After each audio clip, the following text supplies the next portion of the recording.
آج اگر پاکستان تحریک انصاف کے ساتھی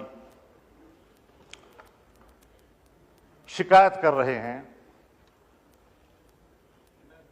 ان کا لیڈر جیل میں اس حالت میں ہے، اور چونکہ کل ہی آپ ملاقات کر چکے ہیں، ملاقات کر کے بھی آئے ہیں، تو اس ملاقات کی فوری خبر جو ان کی طرف سے آئی وہ واقعی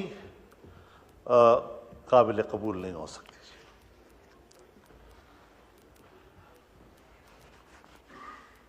جلسے اجتماعات وہ ایک جمہوری حقوق ہیں، اگر جمہوری حقوق میں کے دائرے میں کوئی فیصلہ کرتا ہے، جلسہ کرتا ہے، اس کو جلسے کا حق ہے۔ لیکن میں ایک بات واضح کر دینا چاہتا ہوں کہ اگر میاں نواز شریف صاحب پر ظلم ہوتا ہے، میاں شہباز شریف صاحب پر ظلم ہوتا ہے، آصف علی زرداری صاحب اور ان کی بہن کے ساتھ، ان کی جماعت کے سینئرز کے ساتھ زیادتی اور ظلم ہوتا ہے، اور میں ان کے ساتھ شانہ بشانہ کھڑا ہوں، ان کے خلاف ہونے والے ہر قدم پر میں نے فرنٹ لائن پر لڑائی لڑی ہے، اگر میں اس وقت آپ کے اوپر ہونے والے مظالم میں آپ کے شانہ بشانہ تھا تو میں آج بھی عمران خان پر ہونے والی سختیوں کی مذمت کروں گا۔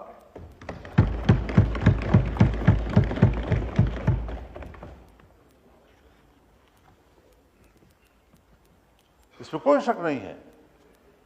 کہ ایسے حالات پیدا کیے گئے کہ اپوزیشن تقسیم ہو جائے، لیکن میں نے نہ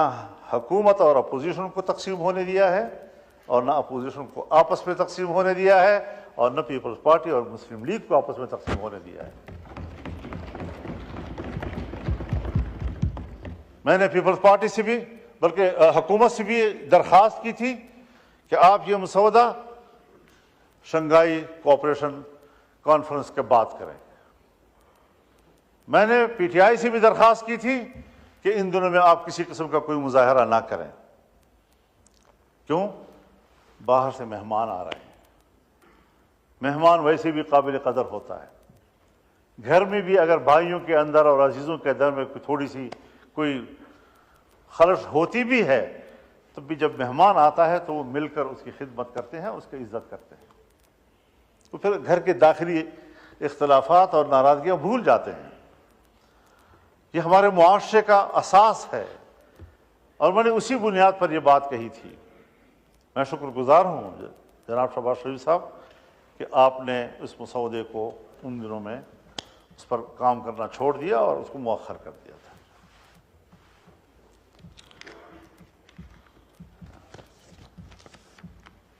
ان کاوشوں سے اور ان تبدیلیوں سے اس آئینی ترمیم کا جو مفہوم اور جس کا تصور تھا وہ مکمل تبدیل ہو گیا۔ ابتدائی مسودے کا تصور بالکل مختلف تھا،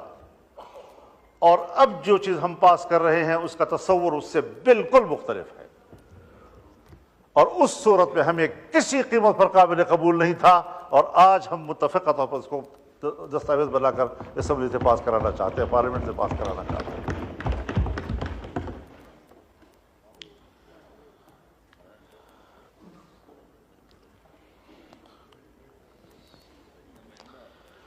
ہم آج بھی ایک بات کہنا چاہتے ہیں کہ عدالت کی تشکیل کے حوالے سے ہر چند کہ میں نے ایک آئینی عدالت کی بات کی تھی، لیکن جتنا بھی ہم نے محنت کی اور کوشش کی اور مختلف سٹیک ہولڈرز کے ساتھ بات کی، اس تصور پر اتفاق نہیں آ رہا تھا۔ کوئی کہہ سکتا ہے کہ وہ آئیڈیل ہے، اس طرح ہونا چاہیے، میں آج بھی اس نظریے کے ساتھ جنگ نہیں لڑ رہا ہوں، لیکن یہ جمہوریت ہے، انقلاب نہیں۔ انقلاب میں آپ یک لخت نظام کو تبدیل کرتے ہیں، لیکن جمہوریت میں آپ تدریجی اصلاحات کی طرف جاتے ہیں، تدریجی طور پر آپ اصلاحات لاتے ہیں۔ اس میں جن چیزوں کے ہم کافی عرصے سے اس قابل نہیں تھے کہ کر سکیں، آج ہم بڑی مشکل سے وہاں پہنچے ہیں کہ جو ہم نہیں کر سکتے تھے آج ہم کر پا رہے ہیں۔ اس حوالے سے میں یہ بھی عرض کرنا چاہوں گا کہ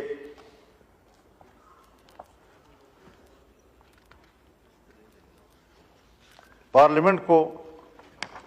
ایک بہت بڑا شرف حاصل ہو رہا ہے،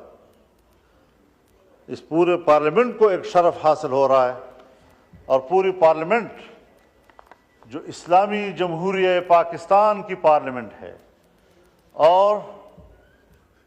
پاکستان کے عوام جس کی اکثریت مسلمانوں کی ہے، جو دو قومی نظریے کی بنیاد پر مہراج وجود میں آیا تھا،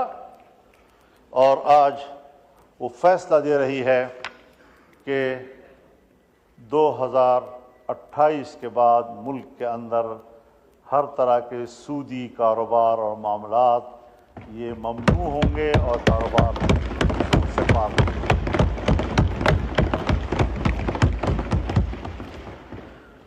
یہ آج بہت بڑا فیصلہ ہم نے کیا ہے۔ ہمارے کورٹ نے فیصلہ کیا، 1997 میں فیصلہ کیا، لیکن نظر ثانی کیسوں کے نتیجے میں آج تک اس کے کوئی فیصلہ نہیں آ سکا۔ ابھی پھر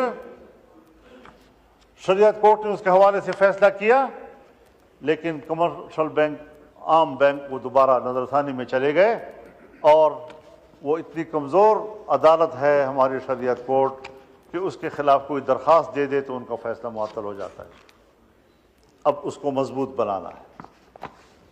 اور اللہ تعالیٰ نے بڑے واضح طور پر فرمایا ہے، یا ایھا الذین آمنوا اتقوا اللہ وذروا ما بقی من الربا ان کنتم مؤمنین، کہ اللہ سے ڈرو اور تمہارے ذمہ جو سود کا کوئی مال ہے اس کو چھوڑ دو اگر تم ایمان والے ہو، اور اگر نہیں کرتے فإن لم تفعلوا فأذنوا بحرب من اللہ ورسولہ، اگر تم یہ کاروبار نہیں چھوڑتے تو پھر اللہ کے ساتھ جنگ کے لیے تیار ہو جاؤ۔ اور مفسرین نے لکھا ہے کہ سودی کاروبار کرنے والے آخرت میں جب اللہ کے سامنے پیش ہوں گے تو اللہ کہے گا تلوار اٹھاؤ، لڑو میرے ساتھ، جنگ کرو میرے ساتھ اگر تیرے اندر ہمت ہے تو۔ کیا وہ اللہ کے سامنے تلوار اٹھا سکے گا؟ لیکن اللہ اسی پر اس کو شرمندہ کرے گا اور ذلیل کرے گا کہ تم نے دنیا میں سودی کاروبار کیا تھا، اب اٹھاؤ نا تلوار، میں نے تو تیرے خلاف جنگ کا اعلان کر دیا تھا۔ تو اس حوالے سے میں شکر گزار ہوں کہ حکومت میں شامل تمام جماعتوں نے ہمارے اس ترمیم کو قبول کر لیا ہے، اور ہم اللہ سے من حیث القوم معافی مانگیں، اور یہ پارلیمنٹ قوم کی نمائندہ ہے۔ ہم جب یہاں پر بیٹھ کر اس 77 سالوں کا جرم اس پر اللہ سے معافی مانگیں گے تو اللہ غفور الرحیم ہے، انشاءاللہ وہ پورے قوم کو معاف کر دے گا۔ ہر بات یعنی آپ خود اندازہ لگائیں، جب پاکستان بنا اور ہم نے اسٹیٹ بینک آف پاکستان بنایا تو اسٹیٹ بینک آف پاکستان کی افتتاحی تقریب سے قائد اعظم محمد علی جناح نے خطاب کرتے ہوئے فرمایا کہ مغرب کے نظام معیشت نے ہمارے لیے مشکلات پیدا کی ہیں، بلکہ انسانیت کے لیے مشکلات پیدا کی ہیں۔ ہم ملک میں وہ نظام معیشت لائیں گے جو اسلامی تعلیمات کے مطابق ہوگا۔ ہر بات پہ ہم قائد اعظم کا حوالہ دیتے ہیں، یہاں ہمیں ان کا حوالہ کیوں بھول گیا؟ ہم نے کیوں اس ملک کے نظام کو ٹھیک نہیں کیا؟ تو یہ بھی آج اس ترمیم کی بہت بڑی کامیابی ہے